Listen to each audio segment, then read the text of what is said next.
I'm not in a position to reject. I just argued against it, that they are not entitled to bail in view of the fact that there are other aspects of investigation. There are other parts of allegation that were made against him that is going through investigation right now. He himself has made statement on them.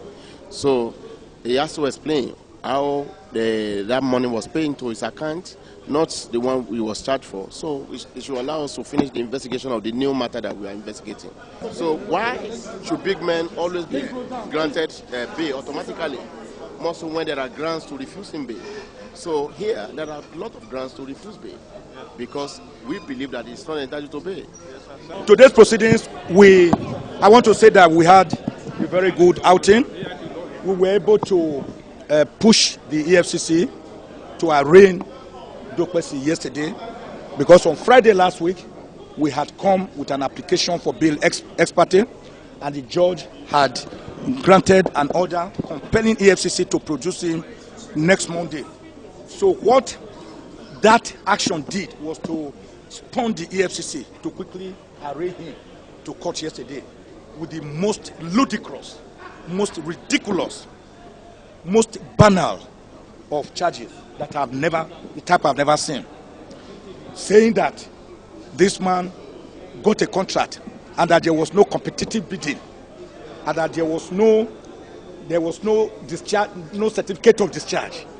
I mean, funny things that I've never seen in a charge against a Nigerian, showing that the entire case was based nothing but on persecution. Today, we applied for bail, we argued it. They tried to oppose it on the ground that he should not be granted bail because he may commit another offense. And they cited the issue of a so-called 8-point-something billion naira under 17 FIFA. And I told the court that they are not Nostradamus, the man who saw tomorrow. And they are not like the oracle at Ileife that gazes into the future to pronounce the next Oni to be, as they just did to the new Oni. You have to base opposition on concrete facts and law. And you cannot anticipate in future that we may charge this person. And because we may charge him, he should therefore be kept in solitary confinement until his charge. We have also shown that even under Section 31 of the Administration of Criminal Justice Act, they themselves, the EFCC, ought to grant him bail in self-recognizance.